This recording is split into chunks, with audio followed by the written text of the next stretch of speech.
Deb, are we ready and back? We are. Tina, are we ready in front? We are. Okay. Well, let's get started. Good morning, everyone. Today is Wednesday, November 27th, 2024, and we'd like to welcome everyone to the board meeting. My text is cut off here. Conference ID 866-914-607#. Audio capabilities are listen only and are offered on a best effort for the public. Our meeting is also available at tctvonline.com. Click on live broadcasts. Before we get started, I'd like to remind everyone to mute your phones. You can do this by pressing *6. For those joining via computer, please unmute your microphone and turn your camera off when we call on you. And thank you very much.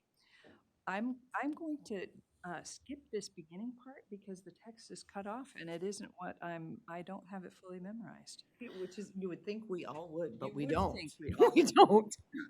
Okay, so do we have anyone signed up in the room or has anyone registered online for public comment? Terrific. Okay, so we will start. I'd like to welcome everyone in the room. Thank you for being here. It's delightful to have people in the room with us personally, and so welcome. I'll invite everybody to sign the guest list right inside the door. And let's start with the Pledge of Allegiance. Commissioner Olson, will you lead us, please? Yes, I will. I pledge allegiance to the flag of the United States of America and to the republic for which it stands, one nation, under God, indivisible, with liberty and justice for all.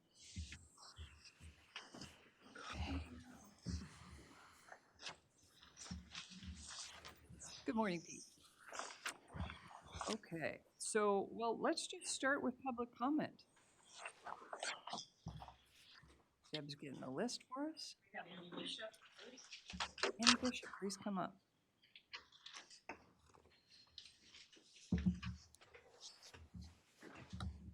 Thank you for being here. Please introduce yourself, your name, and your area of residence. My name is Annie Bishop, and I live in Tillamook. I'm here because you guys are looking at what you are going to vote for the guidelines that are going to go with everything with what FEMA wants. And there is so much that is entangled into it, but as an example of what FEMA is going to do to people in your community, Mr. Peterson lost his house on November 28th of last year. Because of the guidelines that have come into play already of what had happened with FEMA, he is already $300,000 paying out to upgrades that have to be done even before he gets to build his house. We did have to raise the house 7.1 feet, which is substantial, huge. It's not like 3 feet or whatever. And that house has been there since 1946. It has been there, it has gone through floods, knows the history of our community and what happens with it. And FEMA has decided to have such strong guidelines on what they want done before they're adapting these new guidelines. This is what it has put Mr. Peterson into. He is having to move his electric, which is against PUD zone codes. He is having to raise his house. And with all that, now he has to add porches, he has to have the foundations, he has to have all this different stuff that has cost more than half the cost that he's going to get to rebuild his house. This is the example of what's going to happen to the people in your community that happens now at the current guidelines. Then now you're going to have it where we can't mow our grass, we can't fill potholes, it's becoming absurdity. It's becoming beyond absurdity. The houses, like other people said at the meeting, their house does not inhibit the fish. I'm sorry, the lawsuit and all the other stuff that's going on. You guys have heard tons of testimony, and I'm here to let you know that I understand all the situations. There is so much stuff that is involved, the legal stuff and everything that goes into it, and other places where they say that they will take aid away or all this other stuff, or you can't get home loans or all this, but it's become absurdity. Mother Nature, they're worried about us taking the fish away and Mother Nature. Well, here's an absurdity for them. Stop having vaccines. Stop letting us go to doctors. Let Mother Nature take her course. That seems way out of the realm. Well, that's how we feel about these new guidelines that are going on. They are way out of the realm. Thank you very much, Annie. Thank you for being here.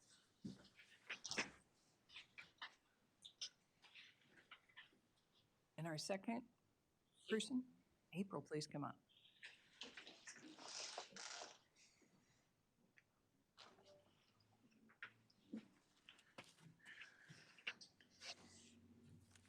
Good morning, April Bailey. I do reside in Escalon, Oregon, lived here most of my life.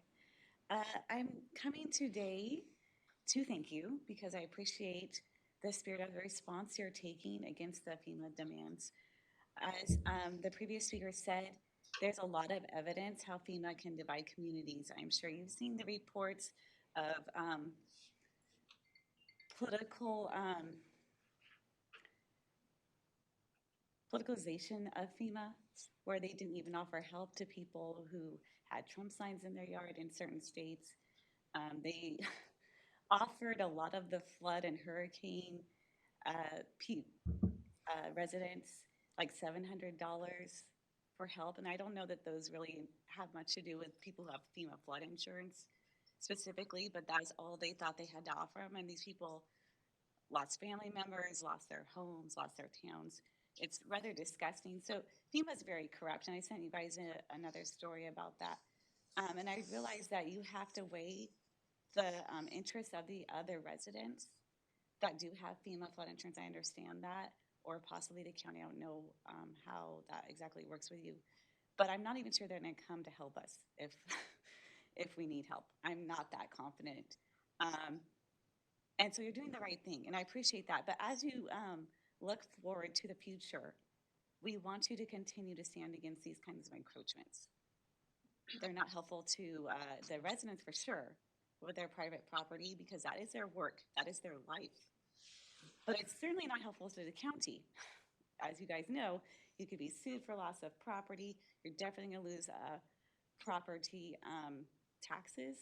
And so any of these encroachments, we need to stand up against these, especially when you're dealing with an organization that has no legislative authority. And I just want to add one more thing. I listened to an interview recently by Commissioner Scar about this issue, and she said something that I'm sure she thinks is correct, but it's not correct. When our national legislators say they can't do anything about FEMA, that's absolutely not true. They can legislate. There's a lot of things they could do to curb these agencies that actually don't have legal power, but they make a lot of rules for us to try to abide by. And how silly they are if we're trying to protect the killer whale and the salmon at the same time. Kind of silly. Okay, we can't protect both sometimes.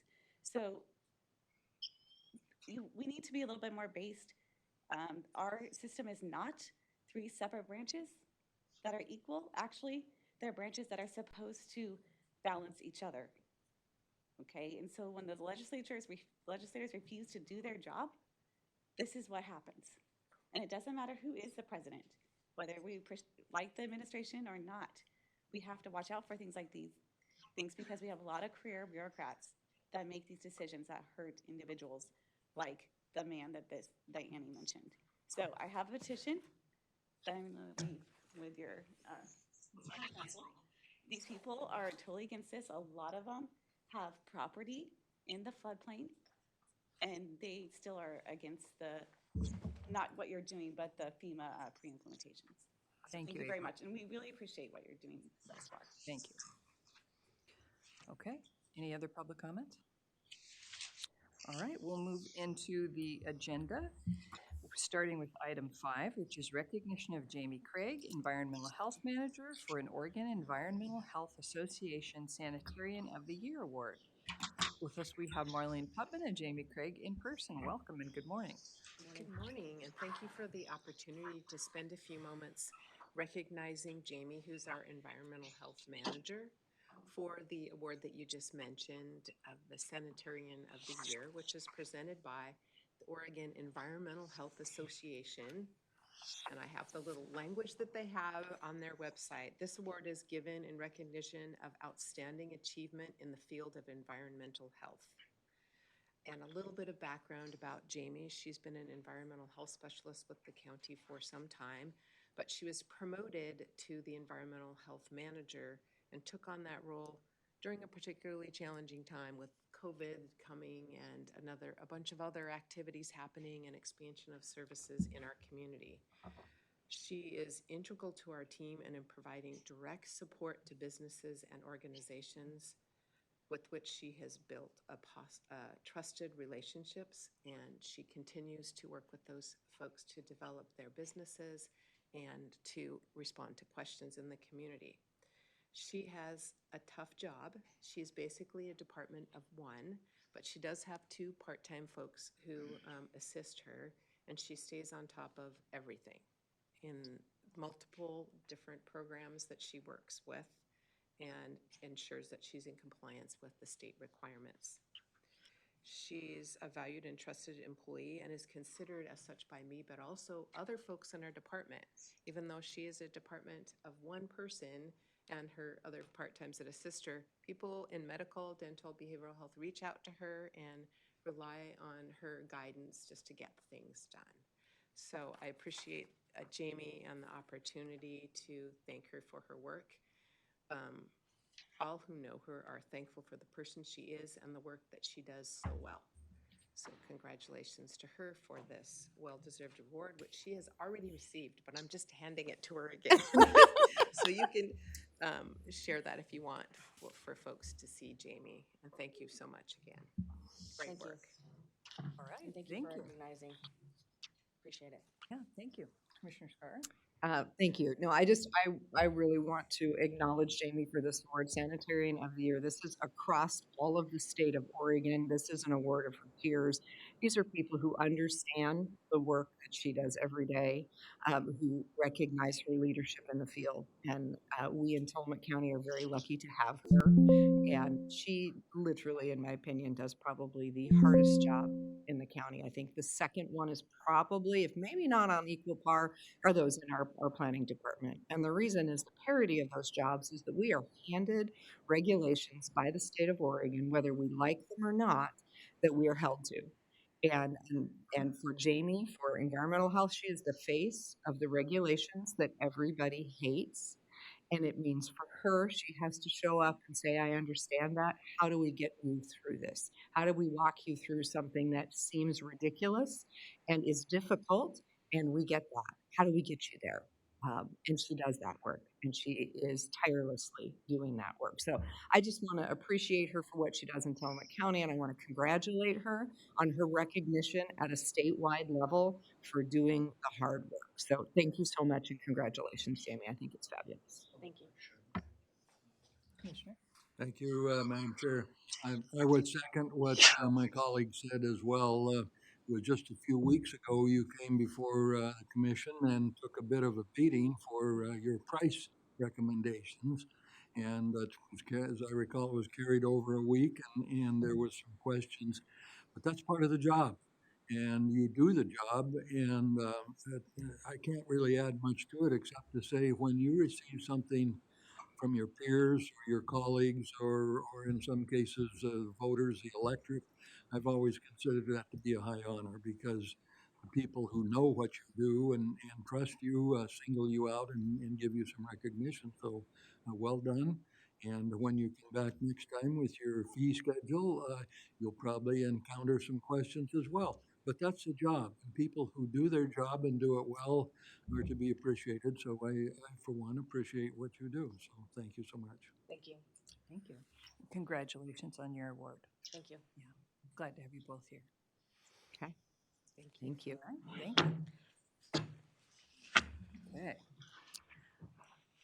Moving on to item 6, we have consideration of amendment number 2 to services agreement number 4998 with the TK Elevator Corporation for the Courthouse Elevator Modernization Project.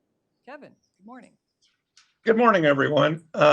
What you have before you for your consideration and approval is, like you just said, the modernization of the courthouse elevator. The elevator was installed in 1993. It's 30 plus years old, and it still has the same equipment that it came with.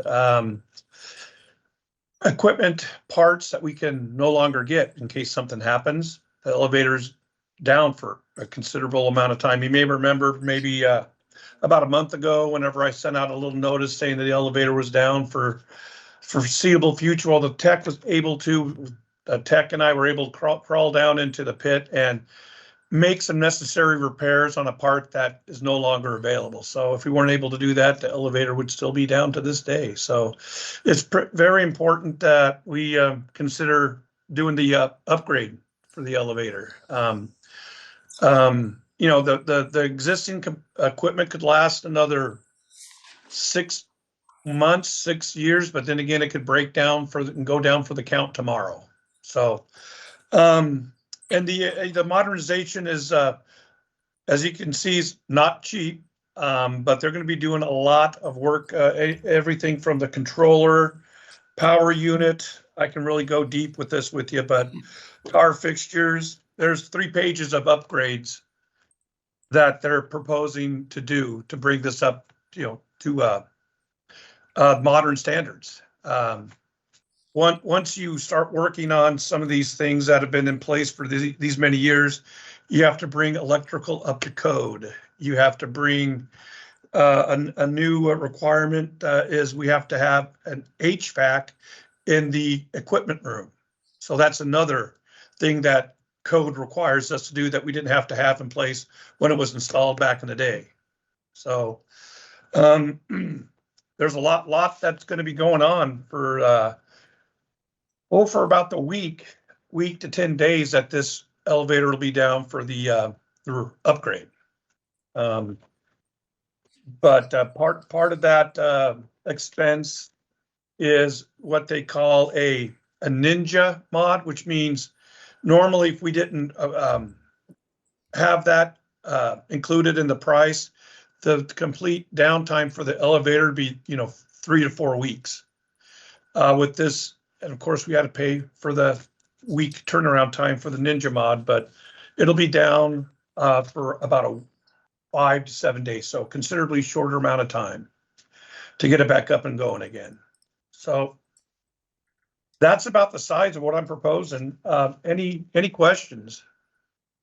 Be happy to answer them. Go a little deeper for you if you like. Sean Blanchard, our treasurer, is in the room and she has her hand up. I think she has a question for you. Excellent. Where the funds were coming from, and out of maintenance, building improvement, or are these part of the ARPA reobligation before the end of the year? That's what I was gonna add to the conversation. So it's Yes. on the ARPA list that you've been looking at, that you have. Yep. So this is a budgeted item that we included in the Building Fund 301, which is supported by general fund dollars, but through the exercise that we've been doing the last couple of weeks for ARPA funding, it is on your list to approve for ARPA funding, and we'll be talking about that this afternoon at the board briefing. Terrific. Well, Kevin, my question is for the period of time that it's down, what do we do to accommodate folks who can't climb the stairs? Well, that's going to be a good question. I plan on getting together with like the judges, Judge Hill, Judge Trevino, how we can get people up to the courtroom 224.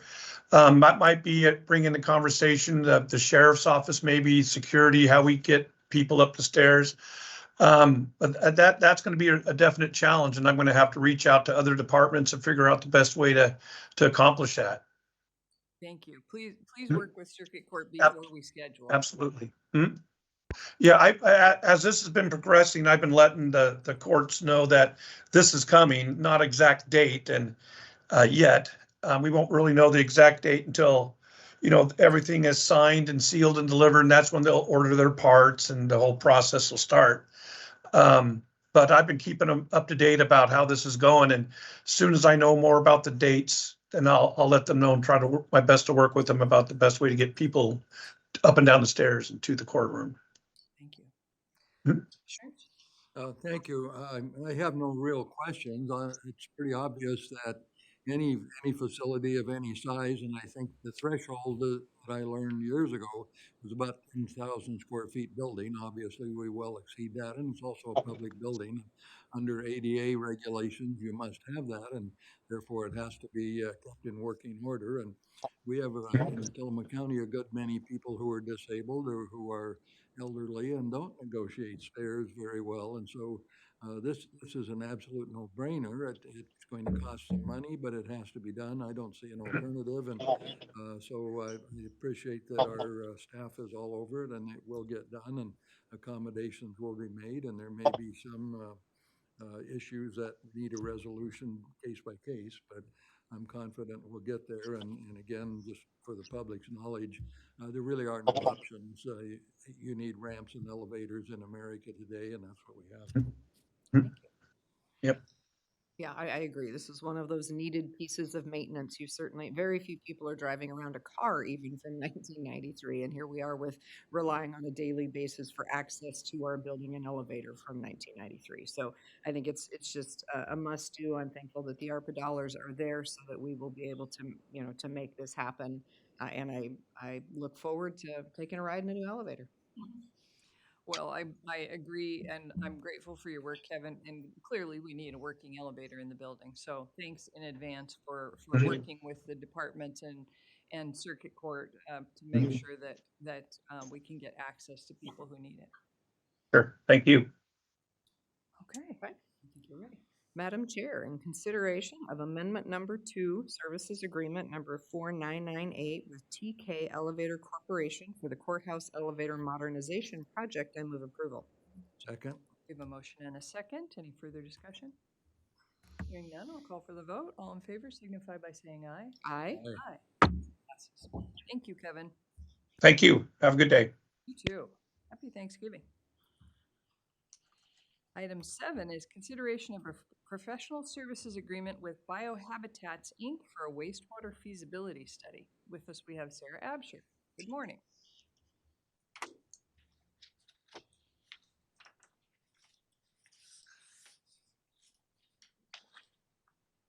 Well, we had Sarah Absher. Good morning. Can you hear me okay? We can hear you. We lost your photo, but we can hear you. I mean, your camera, rather. Okay, thank you. I turned my I turned my camera off, if that's okay, because I can actually hear you better if I turn it off. Okay, sure. If that's okay. Yes. Thank you, Commissioner. Good morning. So a couple of items for you today on the agenda. The first one is a professional services agreement between the county and Biohabitats, Inc. And this is for an ecological assessment and site analysis of the raw property. So the raw property is the property the county purchased off of McCormick Loop, just over 40 acres. And this professional services agreement is for research and analysis of the property to determine how best to develop the property in terms of meeting our housing needs, and to also do those important on-site environmental evaluations, including determinations for the best course of providing on-site sanitation or wastewater treatment facilities, as well as water. The professional services agreement contains the standard language for Tillamook County, and then also outlines that research and analysis piece, as well as stakeholder engagement. And there will be an integral role with the Housing Commission as part of this process. The contract spans for the year 2025 and consists of a dollar amount of $31,600 plus an additional up to $500 for reimbursement of travel and mileage. The contract will be paid through the Housing Fund, which is a special revenue fund of Fund 122. Is that all you have for that? Yes, it is. Thank you. And I can't see you guys either, so I'm so sorry because I can't read. Yes, that is all. Happy to answer any questions you have about this. All right, thanks. Sorry, I wasn't totally sure that we'd lost your audio or you were actually done talking, so sorry. Commissioner? Thank you. Yeah. Thank So you. we No. bought the raw property, gosh, it's been a couple of years ago now, knowing that we would be holding it potentially until sewer arrived. And as we've continued to work with the city, we've acknowledged that that may be a very long time and that we have a housing need right now.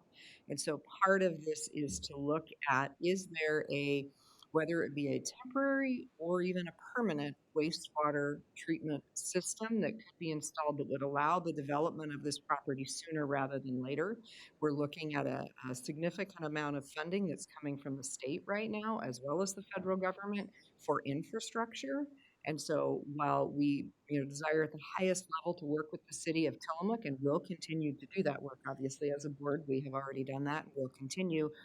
This is an exploration. It's one to say, is there a way to get housing on the ground faster than waiting for that by installing a local system, and potentially a local system that could be abandoned when sewer does arrive and therefore allow for additional development. So it's an exploration piece, and that's why the housing fund is being used. It's obviously not something we would request general fund for.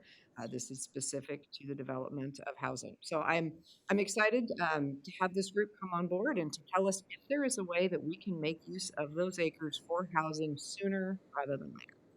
Thank you. Commissioner? Thank you. I'm also in support of this, recognizing some years ago I served on the JWSA board in Pacific City, and I know from that experience and others that wastewater treatment is very capital intensive, and it requires an immense amount of planning and forethought, and because it takes up a lot of land, it takes up a considerable amount of energy. There are several methods of treating it, including ultraviolet and chemicals and other things. So to look at it and have the engineer's keen eye on that, I think is a first step forward, and that's typically what's done. So this appears to me to be absolutely appropriate, and see what needs to be done, and because that's what we do when people live side by side. Not everybody has a septic tank, and in build-up areas, not at all.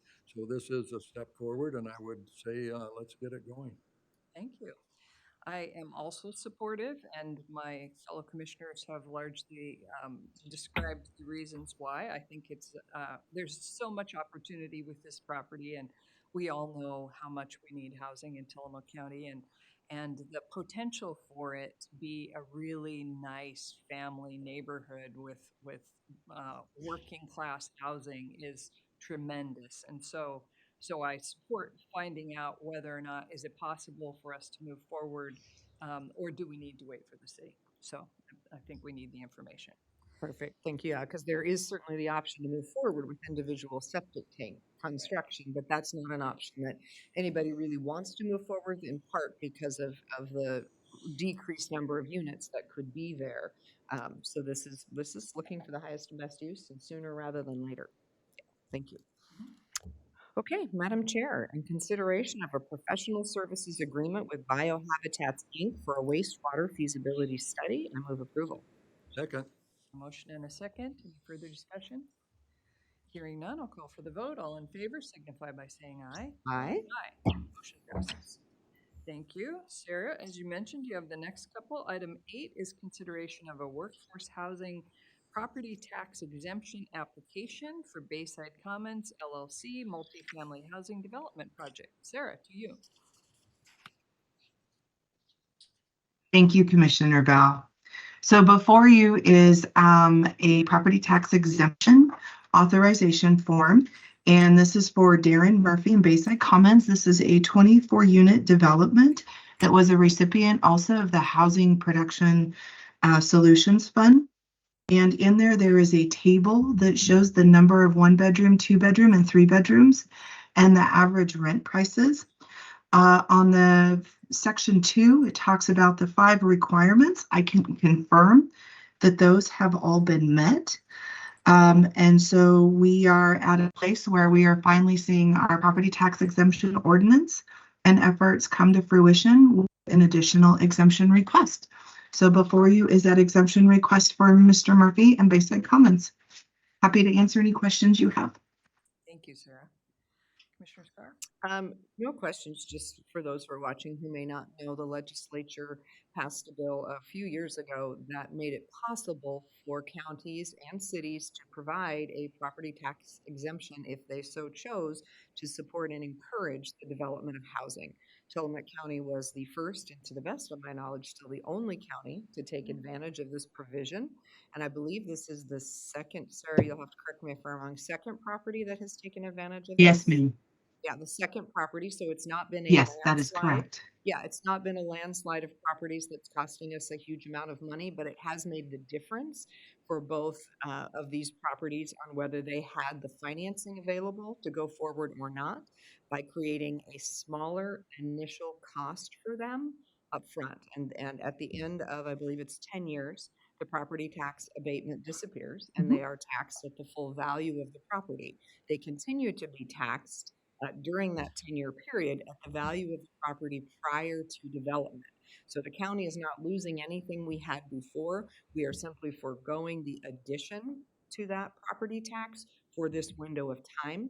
And again, it's made the difference, I believe. Well, we know it did on the prior property, because in order to get financing for the prior property, our housing coordinator at the time sat with the developer and the bank and described how this worked. And it was the only way the bank approved the financing, because it was a reduced cost to the developer up front that allowed them to get the debt to income ratio that they needed to have to be financed. So we know this works.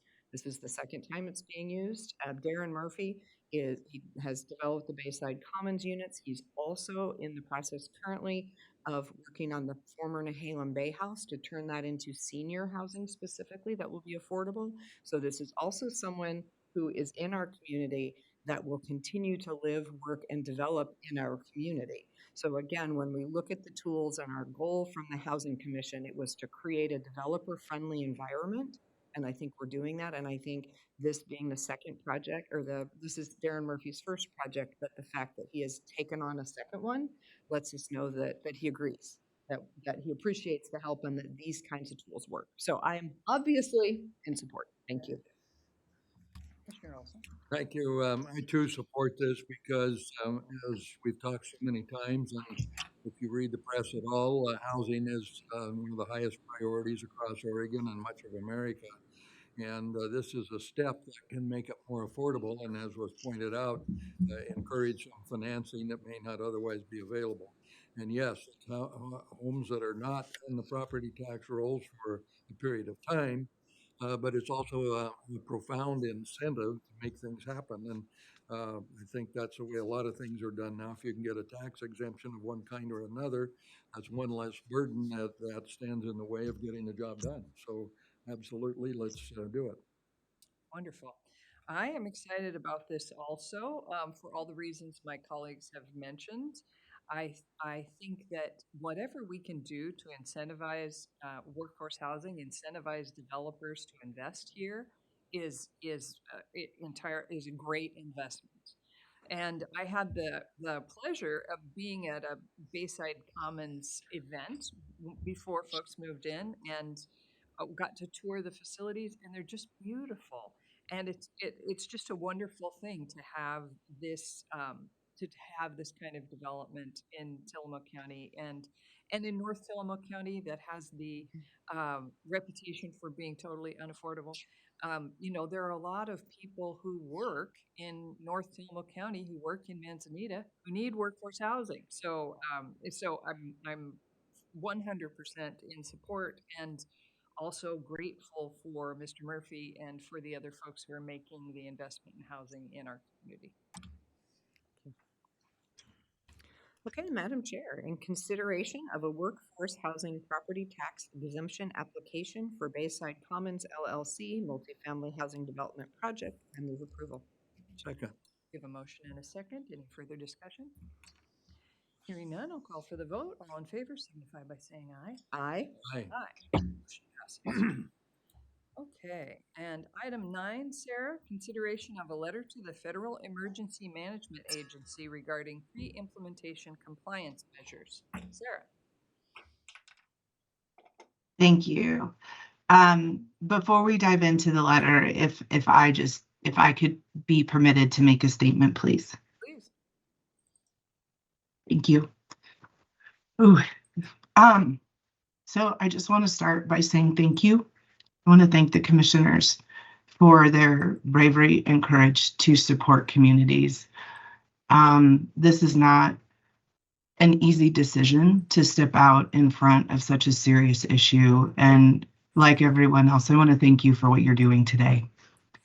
I also want to thank Molly, and I want to thank my staff, because in the midst of focusing on the biological opinion and the FEMA pick'em options, my staff have been steadfast in helping not only with the day-to-day operations, but helping people get permit applications for floodplain development permits in the door. It's been a team effort and one that I'm very proud of.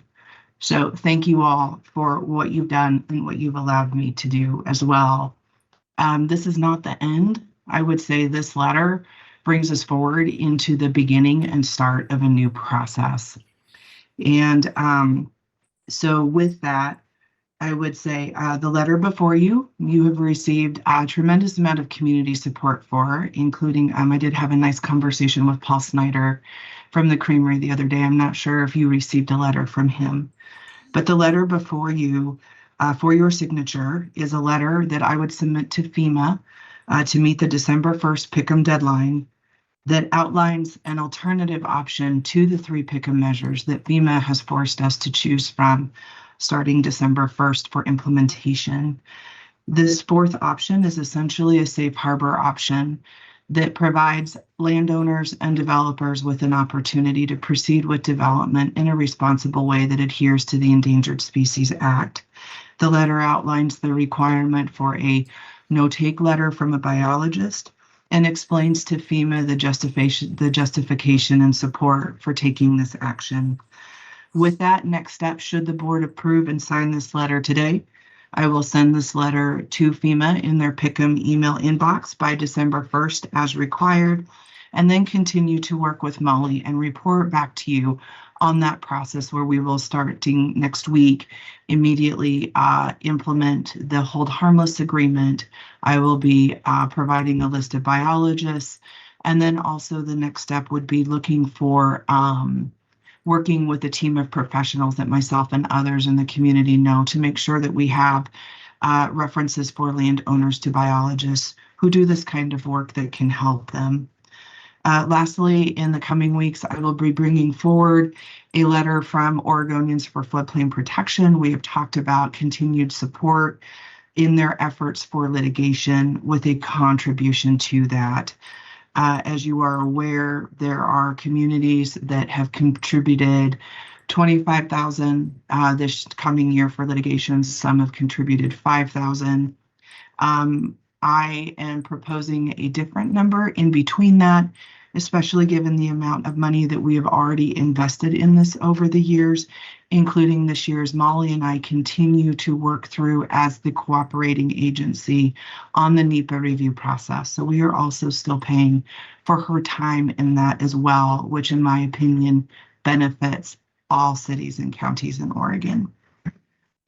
So that is coming, but today, this first important step is signature of this letter. Thank you. Thank you, Sarah. Commissioner Scar. Yeah, this is a difficult situation. It's a difficult decision. It's one that the commissioners have not taken lightly. For anyone who is interested, we had a joint meeting with the Planning Commission. It'll be 2 weeks ago, I think tomorrow, where we delved into this in detail. We took significant public comment and really made sure that we understood what we were undertaking, both its hopes for success and its challenges that it could bring. And I think that at this point, what's most important for us is that we do the best we can to take care of our community long term. And in this case, I believe that that is pushing back on FEMA. I believe that is taking a stand to say that FEMA is not a regulatory agency and what they are putting forward is not acceptable. So I'm in support of the letter. Thank you. Commissioner Olson. Well, thank you. I'm also in support of this letter and the actions and all. I think we talked about this in the community at length. We had a 3-hour plus meeting a week or two ago at the port, and I think we had over 100 people in attendance, another 70 some online. I've discussed it separately at COPAC on 2 occasions with a room full of people. I also attended the Farm Bureau dinner a week or so ago, and spoke to this subject as well. And in all that, I don't recall hearing anybody say that we should sign on to one of the 3 options. It just, to me, is absolutely a very powerful message from the people we represent. It simply, in my judgment, is an extreme overreach of FEMA. I'm not a lawyer, but I look back at the Supreme Court decision of the Chevron case where they ruled that the Chevron, for people who aren't familiar with that, some years ago, and our counsel can correct me here if I'm wrong, but some years ago, the Supreme Court ruled in a case with Chevron, and I think that was Chevron Oil Company, that deference be given to the administrative arms that were making rules of one sort or another, and that if it was unclear, the courts were asked and others were asked to defer to the judgment of administrators. That decision was essentially reversed or modified substantially in the last session. And this is, to me, it seems to be a case, again, I'm not a lawyer, but where administrative agencies have perhaps overreached. And I don't know that there's a compelling reason to select one of the 3. And as I read the letter and listen to our counsel, who, by the way, I did some research on her firm. She works out of a firm in Seattle, but they have offices across America, including Washington, D.C., Houston, and Louisiana. And she, I believe, has done a considerable amount of work with FEMA and had successful outcomes in Louisiana. They've had a number of flooding issues, hurricanes, and other things down there. There's a lot of swamps and rivers and so on, including the Mississippi River, that go through Louisiana, and she's been a key part of all that. So I think we have the right individual to prepare a letter and take it forward. And as we said at our meetings, there may be a political solution, but it's longer term. But the immediate solution is to take a position, which I think this letter does very eloquently, and send it on and line up to see what's next. But at some point, I think the citizens need to say enough is enough, push back, and say we're not going to do it. So very pleased to sign my part of this letter. I think it's time that the people of Tillamook County through the commission said we're not going to do it this way, and we have another idea. We're not against the ultimate goal of saving various species of animals and fish, but there must be a better way. This simply does not work for the people of Tillamook County. So I'm going to put my name on this letter if we approve it. Thank you, as am I. And I want to start off by thanking Sarah and her staff and Molly for their hard work on this. Sarah has been working on this issue for probably 8 years. Sarah, you're welcome to jump in and tell me how long, but a long time. And while Commissioner Yamamoto was About in right. office, sorry, did you, Yes, that's, was it 8 years, Sarah? it's about, yeah, that's about right. Thank you. You're welcome. So it's a long time. It's a long investment. And we are very grateful for her leadership. She's become an acknowledged leader on this subject in the state of Oregon, and a lot of other communities, planners, city managers, other counties are looking to Tillamook County and looking to Sarah for guidance. And she has been on a road show talking about this issue tirelessly for months, well, since we got this latest demand from FEMA in July. And so I'm very thankful for Sarah and her work, and for that of her staff who are supporting her and all of the many important functions of her department while she does this work, and also for Molly for legal counsel. I think my colleagues have said it well. Sarah has said it many times. FEMA provided us with 3 options that work for them, but don't work for us and also don't work with Oregon's land use laws. So we think that their options are inappropriate and certainly don't work for us. And so we feel good about providing option 4 to say this is how we will be responsible to move forward in compliance with the Endangered Species Act.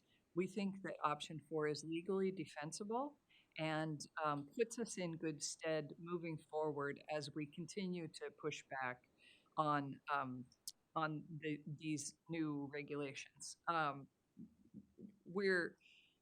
My personal philosophy is that it is appropriate to challenge authority if we think authority is inappropriate. And so I think I couldn't support simply complying with FEMA and throwing up our hands and saying, okay, if you say so. I can't support that. So I think we have to push back as much and as far as we can. And Sarah's right. This is the opening salvo. We're all exhausted by it. It feels like we've been doing this forever and it should be the end, but it's really not. It's the beginning of the new phase. So with that, I'd like to invite Paul Fournier to join us and speak on. He's looking at me because we didn't talk about this early. But Paul will come into office. He'll be sworn in early in January. And this is a decision that will absolutely impact his time in office also. And so we're all mindful of that we're making a decision today that we will be working on this for years to come. And pretty soon, Paul will also be working on this. So please weigh in. I will echo what each of you have said. I'm proud of this commission for making this stance, and I'm proud of the work that Sarah's done. So I look forward to defending this going into the future when Doug leaves. So we've got the community support. This is the right thing to do and the right time to do it. So fully supportive and looking forward to the next few months. Yeah. Thanks. Thank you. Okay. Well, I think we're ready for a motion. Okay, I would say add one more thank you, and that is actually to Chair Bell, who has taken the lead on working with Sarah on this over the past year as things have ramped up and gotten more complex. And I appreciate the amount of time that you've spent on this as well. We tend to divvy up duties up here at the dais to make sure that everybody has, time to really focus on things. And I appreciate your work so that I've been able to come in and get the benefit of that. So thank you for that. Thank you. Okay, Madam Chair, in consideration of a letter to the Federal Emergency Management Agency regarding pre-implementation compliance measures, PICMs, I move approval. Second. We have a motion and a second. Any further discussion? Hearing none, I'll call for the vote. All in favor signify by saying aye. Aye. Aye. Motion passes. Sarah, thank you again. And thanks to folks. Thank you, commissioners. And thanks to folks in the community who are here Happy- and who have been in this process with us and supported us in this decision. Okay, well, that. Happy Thanksgiving. I'll see you On Monday. that note, yes, I hope that you get to relax. I hope you get a breath of relief for at least a few days. Yes, ma'am. Looking forward to it. I'll see y'all soon. Take care. Take care. All right, we'll move on to item 10, which is consideration of a contract for goods with Solutions Yes LLC for the Canon color copiers. And with us, we have Andrea Shelby. Good morning. Good morning. Thank you for being here. For Jeff, who I talked to Jeff yesterday, and he's recovering from a broken shoulder. Poor guy. Yes. So what this is for is a purchase of 4 copy machines for 4 different departments to replace machines that have reached the end of life. I'll note that purchasing these machines is a significant cost savings rather than leasing for 5 years. Each machine will save at least $3,500. 3 of the machines are generally funded, so we'll use ARPA funding for the purchase. And we are moving to Solutions Yes rather than CTX for our copying and printing needs. So that's why this is for Solutions Yes. Thank you. Andrea, it occurs to me that, is this the first time you've presented to our It board? is. That's what I thought. Well, welcome. Thank you for being here with us. And I don't remember your job title. So I would have introduced you by your job title No, if I that's okay. remembered it. Tell I'm us. with Information Services and I'm an IT Specialist 3. IT Specialist 3. Thank you. Well, for folks who haven't met Andrea before, because this is her first time at our meeting, she is indispensable. She is such a tremendous asset to the county and a great help to us in all things IT. So thank you for your I service. appreciate it. Commissioners? I don't have any questions. I think it's great that we are looking at the purchase, that really being mindful of what we commit to long-term and recognizing that while we have the funds available, that we can do an outright purchase. So I think that's great, and I'm looking forward to the shift over to the new company, and I think we've already been there and seen some faster responses than we have in the past. So I think we are headed in the right direction, and thank you for being with us. Commissioner?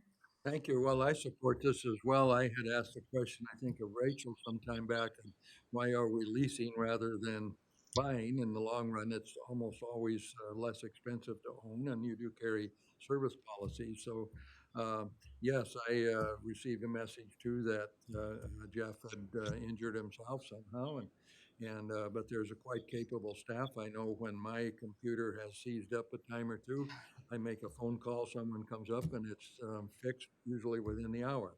So, and how dependent we are on these things these days. So, yes, this is a good business decision, not just an operational decision. So, I'd like to see it go forward.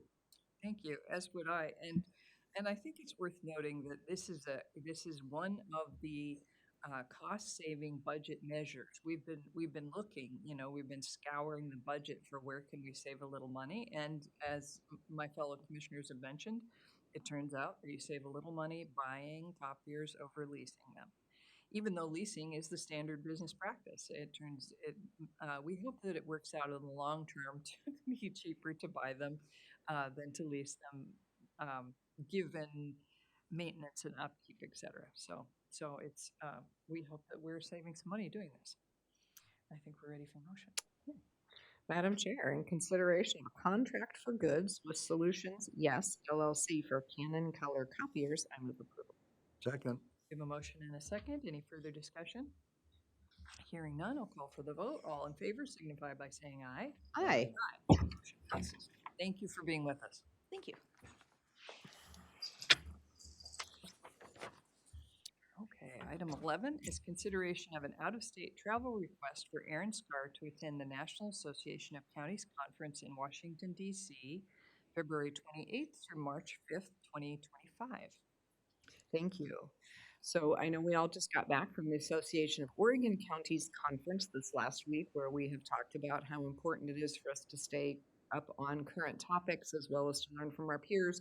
This conference, which is the National Association of Counties, serves a very similar purpose. It gives us an opportunity to learn about what is happening on the federal level that is either A, beneficial for our counties, which is a great thing, or B, a potential danger. So there are a number of days of sessions where we can learn, as well as people that we can learn from and our peers. So I look forward to attending this conference to support Tillamook County's exposure on the federal level as well. We will have meetings with our legislators while we are there. It's one of the key components, so it gives us a chance to be face-to-face with our federal delegation and continue to make sure they understand what is happening for us in Tillamook County. So I look forward to representing for our county in Washington, D.C.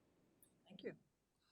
Commissioner Olson? Thank you. Well, I don't know. That's a long ways from home. I think that's true. I think, as I recall, Commissioner, you were there last year, correct? Correct, yes. And so, and for those who don't know, Commissioner Scar will be the first vice president of the Association of Oregon Counties this coming year, 2025, and will step into the presidency in 2026, which will be the 100th plus 120 years, something. Yes, like that. 120 years of the Association of Oregon Counties. And so it is, if you just heard a few minutes ago, the significance of an issue of the federal government, meaning FEMA.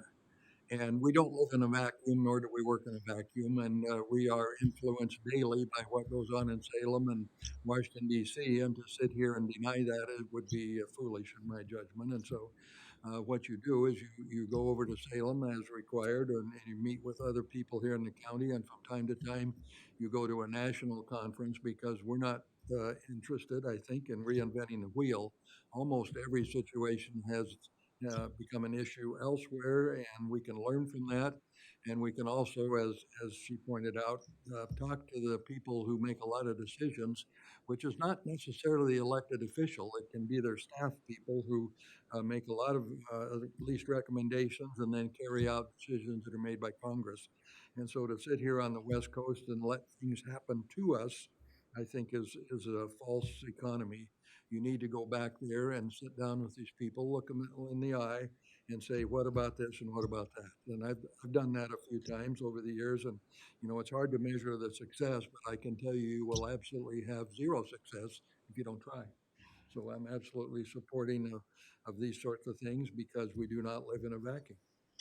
Thank you. Thank you. I am also supportive of Commissioner Scar representing Tillamook County at NACO, and I think we're ready for a motion. Thank you. In consideration of an out-of-state travel request for Aaron Scar to attend the National Association of Counties Conference in Washington, D.C., February 28th through March 5th, 2025, I move approval. Second. We have a motion and a second. Any further discussion? Hearing none, I'll call for the vote. All in favor signify by saying aye. Aye. Passes. Okay, moving on to item 12, consideration of transient lodging tax agreement number 2024-P3 with the Pacific City Nestucca Valley Chamber of Commerce for tourism-related projects. And with us, we have Isabel Gilda, our executive assistant, online. Good morning, Isabel. Morning, Commissioner. Before you mentioned, this is a grant agreement with the Pacific City Nestucca Valley Chamber of Commerce for a grant agreement to provide $25,000 of TLT funds. The board has elected in the past to provide an annual allocation of the transient lodging tax funds to certain entities that provide certain tourism services. For the agreement, we request that the Chamber provide a scope of how they are proposing to spend the funds. And again, this year, same as last year, the funds will be used to further develop and operate the South Tillamook County Visitors Interaction Center, also known as just the Visitor Center, and which is located in the Kiawanda Community Center. The funds will be specifically used to pay for the Visitor Center Coordinator position, and that is shared with the Kiawanda Community Center. It's a shared position. So this 50% will be from the grant agreement, the TLT funds, and the Kiawanda Center is matching funds for the staffing of the position at the Visitor Center. The Visitor Center is open 7 days a week, which is, I'm not sure if that's been in history, but with the staffing, it allows the Visitor Center to be open 7 days a week from 10 till 3 p.m. And if you have any questions. Thank you, Isabel. Commissioner Olson. Thank you. I'm pretty familiar with this. I've been on that board for 27 years and not quite so active this past year. But as was pointed out, the Pacific City Nestucca Valley Chamber is one of several, and the only one in South County. There's several across Tillamook County, and it's been pretty active. It goes back to the 1950s. In fact, we're having our annual awards banquet next Tuesday at 6 p.m. and hand out some nice awards. For some period of time, we had a visitor center which was located on one of my properties, and then we moved it to a facility in Cloverdale for about 5 or 6 years, and now it's located in the Kiawanda Community Center. And as Isabel pointed out, the funds are used to pay about half the salary of an individual who is actually staffing that and also working on behalf of the Kiawanda Community Center itself. And it's been renovated. It's got beautiful display racks. It's got a big screen TV. And more importantly, it's got a human being there to explain what to do when you arrive, or where to go, and what to see, and where to find accommodations, all those kinds of things. And so far, it's working pretty well. The chamber has a source of income through dues, Dory days, and a few other things, but this absolutely keeps the chamber in the black, and so we're grateful to get that. So I think it's a good move, absolutely support it, and it's been factored into the budget now over the past several years. But it's a pretty active group, and it does a lot of things. I can remember people would walk in to the chamber and ask to see want to talk to the mayor of Pacific City, and we had to send them up here. I think I mentioned that once before. Said Pacific City is not a city at all, but it's a very valid organization, been around a long time, partners with a lot of other groups, and does good things. And so this certainly helps. And moreover, it's accountable back to the county, which is the source of this part of the funding. So thank you. Thank you. Commissioner Square? I'm in support. I think Commissioner Olson has the inside scoop and has done a great job of explaining the organization and what they do. But I very much support using our transient lodging tax to continue to provide services to our visitors, and having a visitor center available in Pacific City is a huge asset. So I am in support. As am I. I think it's wonderful to have it staffed. So, and it's a great partnership between the Comonda Community Center and the Chamber, and a great use of TLT funds. So I think we're ready for a motion. Okay. Madam Chair, in consideration of transient lodging tax grant agreement number 2024-P3 with the Pacific City Nestucca Valley Chamber of Commerce for tourism-related projects, I move approval. Second. A motion and a second. Any further discussion? Hearing none, I'll call for the vote. All in favor signify by saying aye. Aye. Thank you, Commissioners. Thank you, Isabel. Item 13 is discussion concerning fiscal year 2023 and fiscal year 2024 congressional spending awards through the Reconnect program. Rachel Haggerty, Chief of Staff. Good morning, Commissioners. Good morning.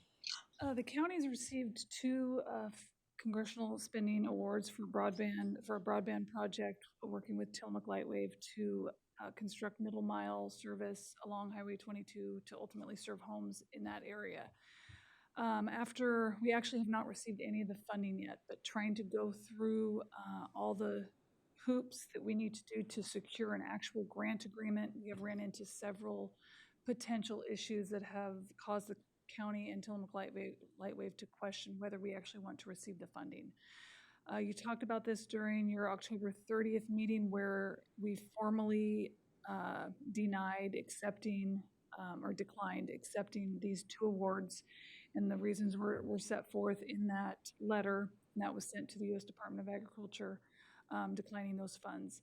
At the AOC conference last week, I don't recall who those individuals were that we had that group meeting with, but they had expressed concerns, and there were some concerns that had surfaced since that letter was sent to the USDA about some political ramifications at the federal level with regard to future spending awards on broadband or other projects that could affect the county receiving future awards.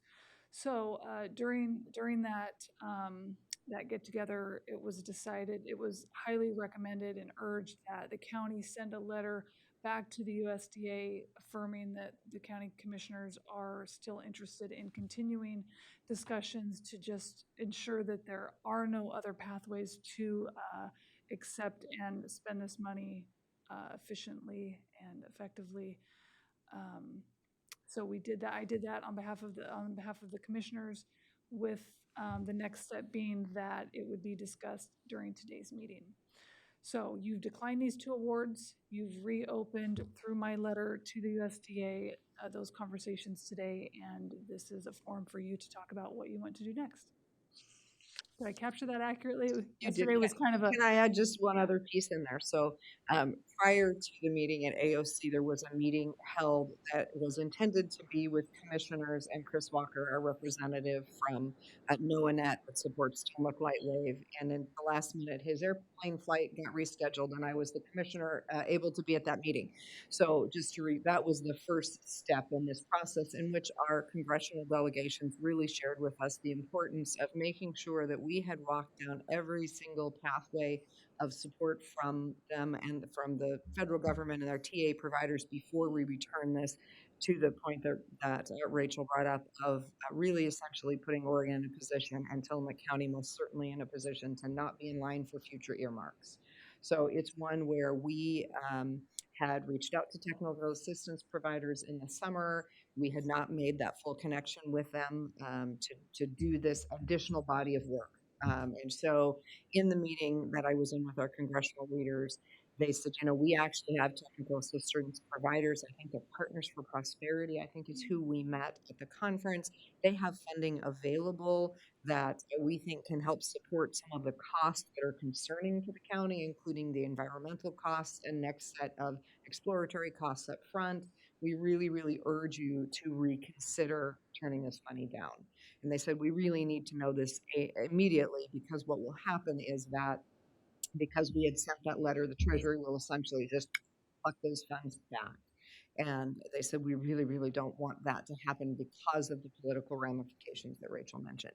So that was how we ended up having this conversation at AOC, because they found us. I said, you know what, when I was in my meeting, I said, I don't have the power to make this decision on my own, and we're all headed to conference, and I don't see a pathway forward necessarily for us to get to where you want us to get to. Perhaps at conference we can have a conversation. So they found us, they ran us down. Commissioner Olson tried to get us all corralled for this conversation with Partners for Prosperity. And in doing so, you know, they just really again shared, look, we have both the staff and the money that we think we can support you with. Additionally, Ree from Senator Wyden's office found me also walking through the conference and also said, please, please, please reconsider. So the amount of support that was expressed from the federal level, as well as the amount of concern that was expressed for what this can mean politically going forward, I think invites us to make sure that we have walked down every single path of support they have for us before we make this decision. I can speak for myself that in making this decision when we did on the 30th, I was not, I'm going to say aware of the potential deep political ramifications and therefore potential future financial ramifications for Tillamook County of saying no, because this was another step where we felt like we were somewhat pushing back.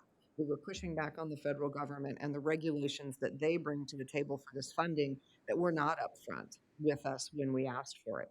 But I think what we've learned, or what I have learned, is that we're not quite ready to give them that full pushback, I don't believe. I think we need to take all of the assistance they offer first and make sure that there really is not a path forward. So that would just be my add to what Rachel shared. Thank you. Mm-hmm. Commissioner Olson. Thank you. I'll just add just a bit to what Commissioner Scar said. We were at the conference, and well, to go back a step, we Tillamook Lightwave and Tillamook County we're in line or hoping to get some federal money to do some additional expansion in Tillamook County. But the more we looked at it, the more we talked with our consultants, principally knowing that, which has had 20-some years experience in these sorts of things and is really quite knowledgeable, explained to the board of some of the difficulties with this particular source of funding, including heavy collateralization of the project and position for the federal government, some things that were beyond the normal round of funding that comes through the state and elsewhere.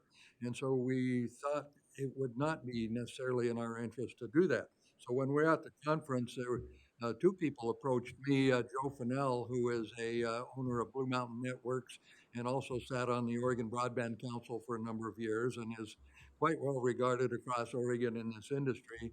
And another lady named Rachel Maddock Hughes, who runs a broadband action team and on the Central Coast, including down to Benton County, Corvallis area, Lincoln County, Lynn County, and some others. And she's also very well connected to the state broadband office. So they took me in a corner and said, we think you've made an error by telling the federal government that you did not want to pursue it.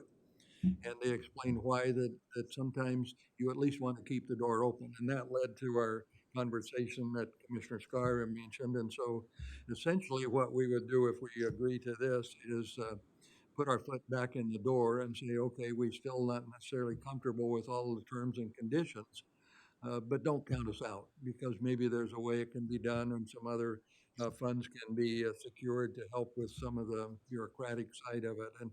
And again, just like we did a few minutes ago, sometimes you push back to the federal government. And that's kind of what we did early on, but then it was explained that maybe that wasn't the smartest thing to do in the long run. And so that's why we are where we are now, to say, well, we're still not waiting for a check, but don't count us out. And I think that's where we are. And maybe you never say never, so maybe that is a good decision. So that was my part of that. And I think now to go back and say, yes, the door is open. We'd like to talk some more rather than go away. Thank you. Thank you. Well, I agree with my colleagues. I think this may have been a political blunder, but we're learning. We're learning on the job. We're learning as we go. And what was not a mistake about it is that those the awards came with tremendous red tape, very expensive red tape that wasn't clear to us when we applied for the funds, and the red tape just kept coming.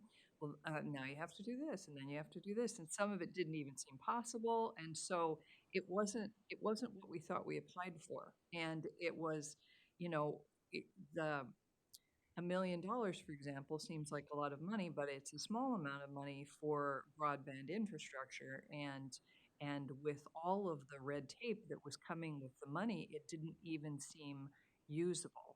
So we thought we were making a practical decision and pushing back against red tape.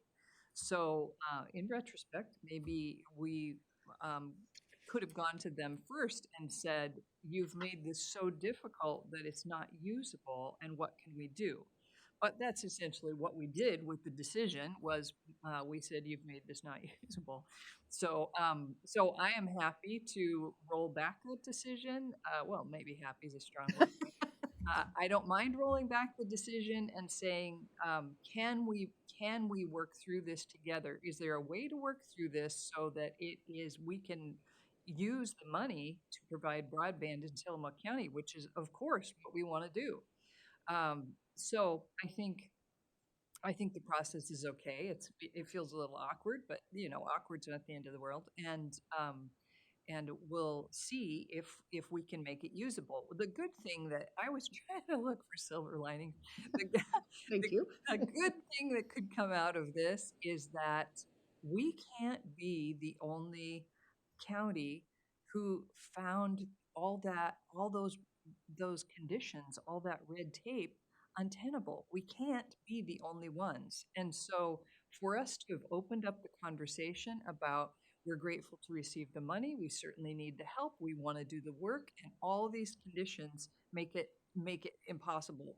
So it's good to have opened up that conversation and to try to work through these issues, because if we can improve them for Tillamook County, then that increases the odds that those conditions will be improved for other counties also. So I'm in support of reopening, they're not negotiations, restating our interest. What are we doing? I have no idea where we're going from here. I think you're just affirming what I sent in the letter, that you are interested in continuing negotiations, and I would expect forthcoming meetings with Chris Walker and legislative staff and USDA staff. Thank you. Do we need to rescind our previous board order today? You didn't have a board order, it was a letter. And so this letter, the letter I sent that you were CC'd on last week says, we sent the letter and now we're changing directions. Okay. Yeah, but we don't need to do it as a board. No, I don't think so. No, Yeah. I don't think so either. Okay. Yeah. So unless you have any specific directions of what you would like staff or Chris Walker to do or Tillamook Lightwave to do, I think this will just continue its natural course. The two individuals I mentioned who brought this to my attention indicated what we really needed to do was simply say, we would like to have another conversation at some point. We're not rescinding anything because we haven't been awarded anything. But they said, don't foreclose the option of even having a conversation. And those two individuals work very closely with the Oregon staff of both senators and a couple or three representatives, because they basically work all across Western Oregon and even Central Oregon. In fact, one individual who owns Blue Mountain Networks, he's based in Hermiston, and his company has done an immense amount of expansion of broadband across Central and Eastern Oregon. In fact, he is the main broadband provider in Maupin, which would be familiar to Commissioner Scar. So I think, based on what they told us, is a simple letter which was has been sent out would keep the door open, and we can expect to hear from some of the congressional aides over the next months. Okay, all right. Anything else? Okay. And in that case, we will move on to item 14, which is consideration of an order in the matter of adopting the Chief Administrative Officer job classification description and establishing a probationary period. Rachel Haggerty, Chief of Staff, for the next few minutes. Well, it says December 1st, but maybe so. So today I present to you for your consideration a series of 3 orders that are a follow-up to Order 24-061, which created the Central Services Department and the Chief Administrative Officer position. That order was born out of the county's new strategic plan and the action items contained within the plan's governance focus area. Since the board adopted that order, creating the Central Services Department and the Chief Administrative Officer position, I've been preparing draft documents and discussing them with the board in public meetings, along with leadership, staff, and they're now, I think, ready for your consideration. So the first one is adopting the Chief Administrative Officer job classification description and establishing the probation period. I'm not going to go through the job description. I think you've all reviewed it. We've talked about it at length, but happy to go through any outstanding questions you may have. It is attached as an exhibit to the board order. A couple of points I wanted to point out in the order. The order adopts the job description, states that CAO shall perform these duties, provides a probationary period of December 1, 2024 through December 1 of 2025. Provision 8 allows for that to be extended. I think this is a big change. It's going to take some time to get through some of the things that may be needed to see that will really show that this is an effective model if we want to pursue it. And so it allows the board to extend that probationary period before it's decided that it's a permanent arrangement. Along those lines, provision 6 provides that, and we've talked about this, if the board and I are not feeling, or others are not feeling that this model is working, the board has the discretion to eliminate either the CAO position and or the Central Services Department, and we can go back to how it is currently functioning or different versions thereof. And in that situation, the CAO and the administrative analyst, which is Isabel, we would go back to our former positions.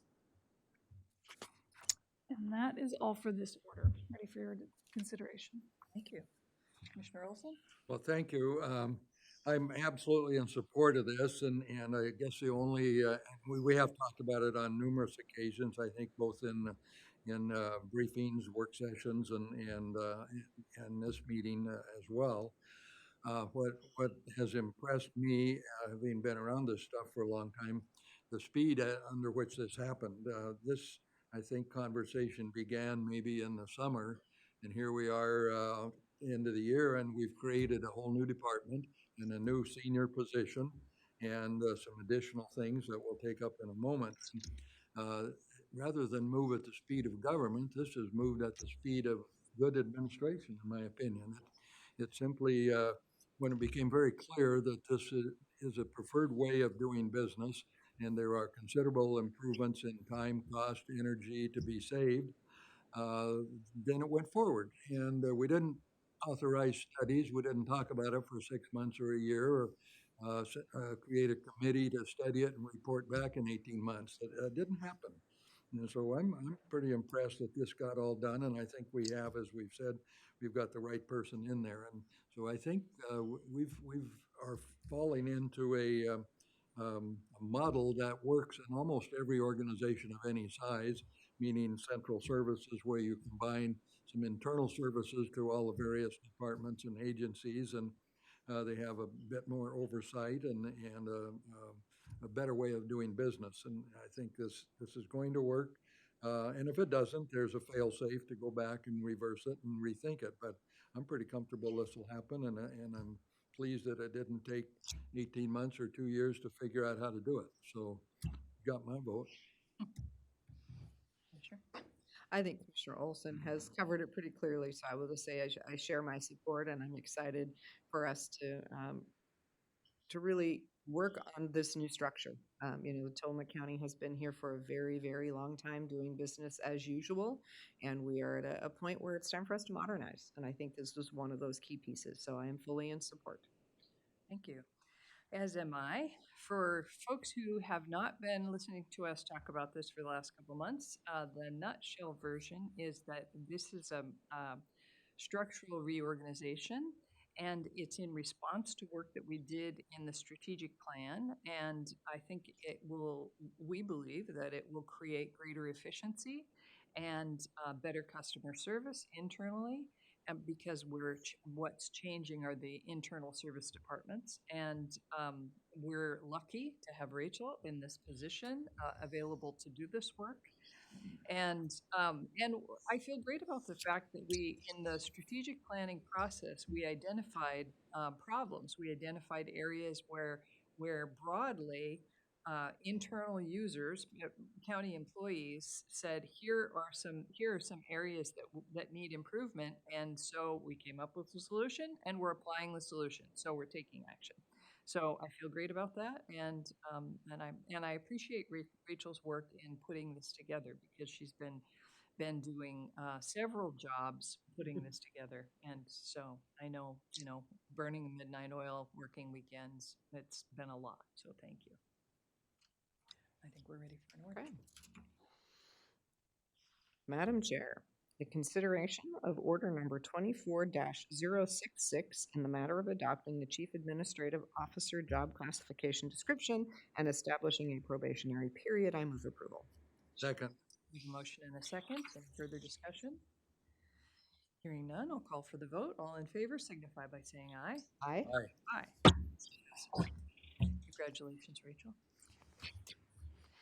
So at our next board meeting, you'll be the Chief Administrative Officer. That's pretty momentous. We've had staff for a long time, 20 years or more. How long, Bill? Long, so I've been there Yeah. 30 plus years. Yeah. And I was just thinking, as somebody who's part of. Is his microphone on? Yeah, what's part of Rachel's new purview, it's going to be of assistance to me and Joel and others who may fall in as county council, because sometimes, it's kind of hard to go to the chairman of the board or the chairperson, and then they have to go to the other two commissioners and bring it up as an action item. And now we'll be able to work directly with your oversight, but with Rachel to, get things done, I think, a lot, maybe more efficiently than we have before. So anyway, that's my 2 cents worth. Great, thank you. Okay, well, let's move on to item 14, which is consideration of an order in the matter of adopting the, Item 15. 15 rather, consideration of an order in the matter of the formation of the Tillamook County Executive Team and appointment of members. Rachel. So this is another new concept that's come out of our strategic planning process and further exploration of what the central services team and support for the CAO would look like. This concept of establishing an executive team, which is a small subset of leaders that serves as a working committee, which is essential in this time of we have so much change upon us, and having a few leaders who can help support me and consultants that we're hiring in furthering the work that we're going to need to do, as well as beyond some of our change agendas coming, but continuing to serve as needed as a working committee for specific things that we have coming up. So citing from the order, the board finds value in establishing an executive team to serve as a support and advisory body to the CAO with the purpose of accomplishing county strategic plans, goals, and objectives adopted by the board in an efficient and effective manner. The team is a working committee. The members are expected to undertake assignments and report back to the team for consideration. There's some specific task lists here as an example to try to better characterize, because this is something new. What types of things would this committee actually be working on? So some ideas include strategic planning, central services department evaluations, process improvements, financial planning, annual budget process, job reclassifications, employee events, etc. Including the CAO, who will serve as team chair. There will be 5 to 7 members from the county leadership team or manager teams who are not elected. Provision 8 describes some skills that are ideal to the members who are appointed to the position. I won't go through all those, but they're listed in the order. It was important to me and others that the board is the body that appoints these members. It should not be my appointments, because they're ultimately serving, they will be serving under the direction, day-to-day direction of the CAO, but ultimately they are supporting the board's policy and direction. And so it's in the order that the board shall appoint these members by board order. We also didn't state terms because I think this can be very fluid, and we don't need to lock anyone into a 1-year, 2-year, or staggered terms. If someone's unable to participate or they resign from the county or for whatever reason, we can reappoint, refill that position, or it can be vacant. So in talking with the individuals that I think would be great to have on the executive team, as well as their supervisors and the board, the following individuals would be appointed to this executive team until further notice upon the board's approval of this order. Those individuals are Sarah Absher, the Director of Community Development, Don Algier, Director of the Library, Deborah Jacob, Chief Deputy Treasurer, Assistant Finance Director, Matt Kelly, Undersheriff with the Sheriff's Office, and Dan Kais, the Director of the Parks Department. So I'm very pleased to present this to you today for the formation of this new committee that will help further our county goals. Thank you. Commissioner Olson? Well, I also support this as another step, and I guess I would like to say this is not creation of a bureaucracy. It's refinement of an existing bureaucracy, I guess you could say. And I mean that in good sense of the word, that we're not hiring any additional people, not creating new positions. We're just saying people in the organization who have considerable expertise in finance or organizational management or law enforcement and some of the key elements that this organization uses, they would come together as an operating group from time to time under the direction of Rachel and work on various projects and some of the things she outlined. So it's a departure from what's been happening. I see this as actually a step towards some efficiency, that sometimes governments have a tendency to contract out everything. When they don't know something, they say, well, who can help us? And you hire somebody from the outside. There's a lot of expertise in this organization, and I think some of those are ones who are named, and some of them are fairly new to the organizations, others have been around a long time, and so there's a good blend of experience and a check with reality and the real world outside of Tillamook County. So I would characterize it for Rachel as a mini cabinet, that she can bring these people together and say, okay, we've got a situation over here. And what do we do about it? Or, could we look at this, and there would be some expertise there to take on that internal project. So to me, this is a way to refine the bureaucracy and take advantage of people who have considerable skills and background. And so again, if it doesn't work, then the board can make some adjustments. But organizations I've worked in, one time for a fairly large school district, the superintendent had a cabinet, much like you hear at the federal level or even the state levels, and that group was a series of individuals across the organization who had various levels of expertise, and when something came up, as they do, then you could say, okay, how do we deal with this? Do we need an outside consultant, or can we do it internally?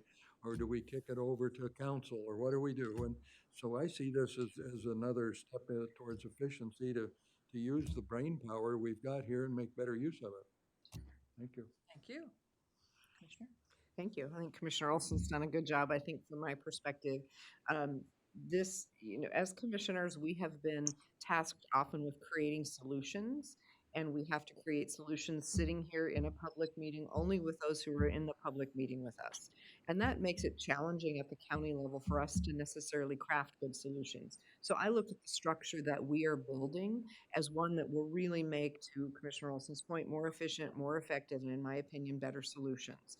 Because we will have not only our chief administrative officer, but this team of skilled, knowledgeable department leaders that can help inform what those decision options could and should be. So it's a way to continue to get more voices to the table in an efficient and effective way to inform our decisions. These will also be additional folks throughout the county that other county employees and staff and leaders can talk to as well, to say, hey, I know you guys are working on policy X. Rather than having to try to catch a county commissioner to make sure that we hear what they think about policy X, they will have 5 additional leaders and also Rachel that they can catch and say, I want to talk about policy X, I have these thoughts. And that can really help, again, filter and inform the decisions that are being made. So I think bringing together some of our leaders with excellent skills, knowledge, and abilities to help inform what policy decisions we will be making is a really good move. Thank you. I agree with both of my colleagues, and I think somebody asked me earlier this week, someone who we're appointing to this team asked me earlier this week, now, what's our job? And I said, well, it's not totally, the job description isn't totally clear because it will evolve over time. It'll become clear, but basically I see it as a way that we're doing everything possible to support Rachel in her new position to be successful. And it didn't seem reasonable to me to ask Rachel to move into this new position and just, go with God. So I really wanted to surround her with support. So because it's a remarkable value to have other fine minds work on solving a problem with you. As smart as Rachel is, which is very, as smart as any of us are, it is very valuable to have the voices of other people's experience and their wisdom. So that's how I see this, that we have things to work through, important things, and I don't want Rachel to have to do it alone. And we have excellent people in our employment on our team who can contribute. And so I'm excited about this, and I'm grateful to all of them for being willing to serve. And their supervisors. And their Allowing- supervisors. Yes, it's a cooperative effort for sure. Okay, I think we're ready. Madam Chair, in consideration of order number 24-067 in the matter of the formation of the Tillamook County Executive Team and appointment of members, I move approval. Second. We have a motion and a second. Any further discussion? Hearing none, I'll call for the vote. All in favor signify by saying aye. Aye. Aye. Passes. Okay. And 16 is consideration on order in the matter of revising the Tillamook County Board of Commissioners policies and procedures. Last December, you adopted your first policy, believe it or not, on how the board functions, works with liaisons, meeting decorum, all of that. It was a great discussion, and it was nice to get something on the books that captured for the first time how you want to function. With the creation of the Central Services Department, the CAO position, and the other documents that you just approved, there's a need to update those policies. So concurrent with all of the discussions that we've been having together over the last couple of months, before you today is an update to that policy. I wasn't going to go through it today unless there are specific provisions you would like to either highlight for the public or revise, but the updated policy is attached to this board order that effectively makes more clear the CAO responsibilities. And I also wanted to note there are several things within this policy And there's other things on the horizon too that are technically in effect, but as an operational standpoint, there's forms that need to be updated, employees to communicate with. So there will be some time to update these processes before they're actually in operation. And so just give me a little time to work through that and communicate with people, but I'll be doing that as quickly as possible. Thank you. So ready for discussion. Commissioner Olson? Thank you. I support this as well, and I have read through them, and I think we've had some discussions. And, you know, any organization, almost any organization of any size, has some sort of policies and procedures, and they're ordinarily reduced to writing. I guess the only comment I would make, they exist on a piece of paper. They can be changed through a process. But when you have almost 300 employees and so many diverse services as local government provides, you need some a roadmap and some direction on process, because government is process oriented by design, which I think is a good thing, better than a dictatorship elsewhere. So you go through a process to do what it is you want to do. And people sometimes say, well, my goodness, why does it take 6 weeks to do this? You know, I could make a decision, have it done that next day. Well, that's not how you do it with public business. And so you develop procedures and policies and reduce them to writing, and then hold people accountable to follow them. And I think this is a very fluid document, but it's a wonderful start. I was surprised to learn that there wasn't something like this in years prior. But, you know, the county got here and the courthouse is still standing, been here 80 years. So I guess you can get around it, but this is a much better way to manage, in my opinion. Thank you. Commissioner? Yeah, I agree. I think that having policies for us is just super helpful. You know, when I first came on board as a commissioner, there wasn't, these pieces were not in writing. And so I definitely had a learning curve, and it's just a matter of doing to learn. This gives an opportunity for folks, commissioners coming in, as well as the public, to know how we do what we do. So I'm definitely in support, in the update to acknowledge the evolution of the county structure is really important. And then to Commissioner Olson's point, it just reminds us that these are a document that can be changed, because as we do what we do, and I expect over the next couple of years, as we implement the Central Services Department, as we further work with Rachel as the Chief Administrative Officer, with our executive team, we may find some things in here that we go, well, that doesn't really make sense anymore, right? Because it is an evolution of county government. So it's great to have the snapshot in time that exists here today in our policies, and then to know that as we change, they can change. Thank you. I agree with my colleagues. I think, did you just raise your hand again? That's okay. I agree with my colleagues, and I think that here we are immortalizing the things that we have just talked about. So we're adding them to our board policies, and I think we're ready for motion. Madam Chair, in consideration of order number 24-068 in the matter of revising the Tillamook County Board of Commissioners policies and procedures, I move approval. Second. We have a motion and a second. Any further discussion? Hearing none, I'll call for the vote. All in favor signify by saying aye. Aye. Motion passes. Okay, we are at board concerns. Commissioner Olson? I really don't have anything for this meeting, perhaps this afternoon, but no, I think we've covered a lot of ground this morning, particularly the response to FEMA. I think that's been a landmark, and it will continue on. But to me, that was a very significant decision we made this morning for the people of Tillamook County, and I'm glad we did it. Thank you. Thank you. I agree. Commissioner? No, I think I'm good. I think this board briefing this afternoon will be a good time to just kind of talk about some of the things from conference and get ourselves just all caught up on everything that's happening. True. I just want to say happy Thanksgiving to everyone. And I'd like to just say that I am very grateful to be a citizen of Tillamook County and to be a servant in Tillamook County. Grateful for the people I work with, and grateful for the people I work for. And I think we're all very lucky to live here.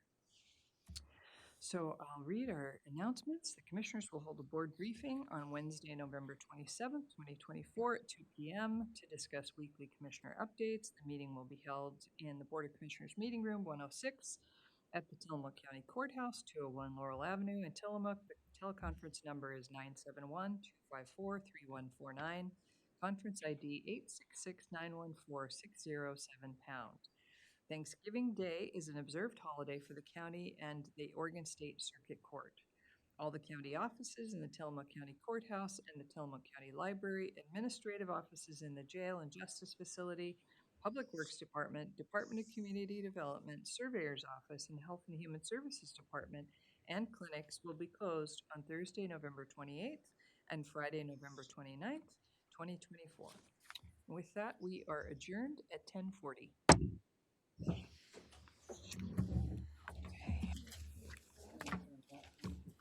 Thank you, Annie. Thanks for being here. Happy Thanksgiving.